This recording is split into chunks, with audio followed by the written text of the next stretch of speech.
wabarakatuh. Halo semuanya, kembali lagi sama aku Dehida Solihatunisa.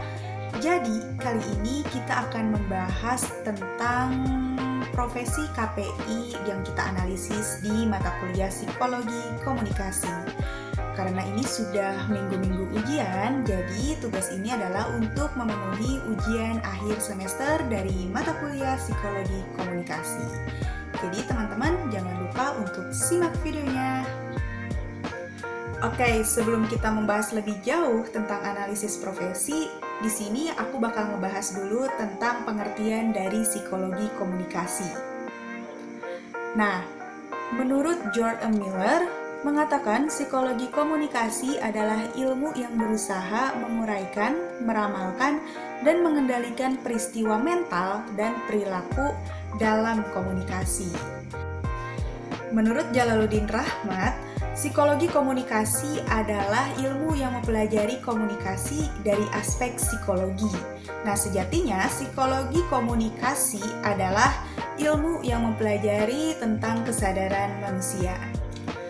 Nah, itu dia pengertian dari psikologi komunikasi. Sekarang kita akan langsung menganalisis profesi yang ada di KPI. Di sini aku mau ngambil profesi yang cukup booming dan cukup menarik semenjak tahun 2019 yang sangat digemari oleh generasi milenial dan juga generasi Z, yaitu apalagi kalau bukan menjadi seorang content creator. Nah, konten kreator atau pembuat konten itu adalah seseorang yang ingin mengekspresikan sesuatu bisa melalui tulisan, suara, gambar, audio visual, dan sebagainya melalui platform digital.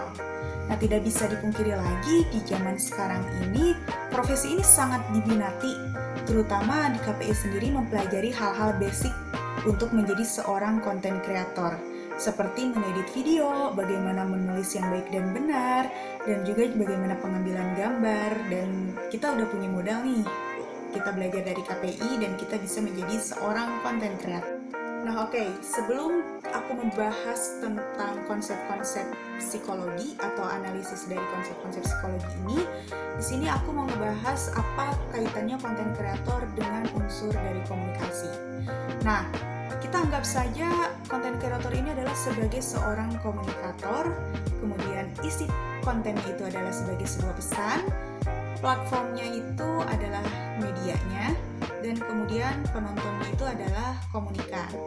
Nah, di mana dari konten kreator, isi konten, platform, dan penonton itu akan menimbulkan efek yang seperti apa?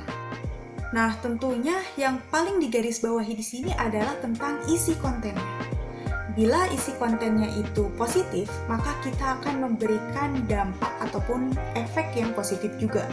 Bila kita memberikan konten yang isinya negatif, maka kita juga akan memberikan efek atau dampak yang negatif juga. Dan itu kita akan membahas kepada konsep dari psikologi komunikasi.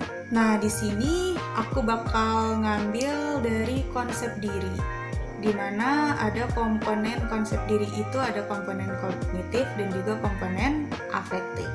Yang kognitif sendiri kita ambil dari citra diri atau self-image. Nah, citra diri ini bisa terbentuk dari penilaian yang dibuat oleh diri sendiri maupun oleh orang lain. Nah, citra diri ini merupakan diri yang dipelajari, ia terbentuk dari informasi, pengalaman, umpan balik, dan kesimpulan yang dibuat. Nah, jadi bisa disimpulkan juga bahwa ketika kita mengambil informasi dan pengalaman yang positif untuk diri kita dan penilaian diri kita, maka citra diri kita juga akan menjadi positif. Nah, tetapi bila kita mengambil informasi dan juga pengalaman yang negatif untuk diri kita dan penilaian diri kita, maka itu juga akan berdampak kepada self-image kita yang negatif. Yang kedua itu ada self-esteem atau harga diri. Nah, ini bisa jadi adalah hasil evaluasi terhadap diri sendiri, yang dimana seseorang bisa menerima, mencintai, dan menghargai diri mereka sendiri. Nah, tidak bisa dipungkiri ya guys, karena di era yang sekarang ini yang banyak banget konten kreatornya, kadang kita menjadi insecure dan tidak percaya diri, yang kadang kita tidak menghargai diri kita sendiri, yang kita menjadi rendah diri karena melihat orang lain yang pencapaiannya justru lebih bagus daripada kita.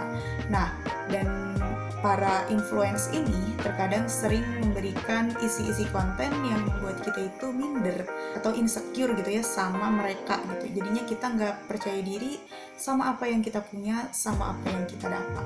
Nah, jadi teman-teman, kita itu sebagai content creator ternyata bisa mempengaruhi self-image dan self-esteem dari orang yang bakal nonton konten kita gitu. Jadi sebagai seorang content creator, justru kita harus bijak bagaimana kita akan menyampaikan informasi kepada seorang komunikan yang dimana kita bisa menebarkan manfaat supaya orang lain ini menjadi termotivasi, menjadi semangat untuk mengembangkan dirinya, dan juga menjadi pribadi yang lebih baik lagi dari sebelumnya. Nah, sebagai seorang content creator juga, dimana kita itu harus sangat memikirkan dampak-dampak dari isi konten ini kira-kira lebih dominan, yaitu berdampak kepada hal yang positif atau berdampak kepada hal yang negatif gitu. Karena bila kita mempertimbangkannya, tentu kita akan bijak.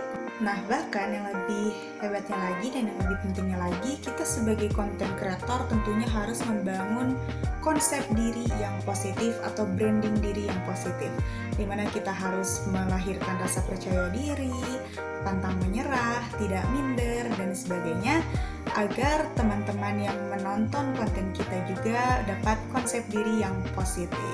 Itu saja ya pembahasan tentang analisis profesi yang saya ambil adalah konten kreator, dan kemudian saya ambil juga dari konsep diri yang saya bahas itu ada self-image dan juga self-esteem.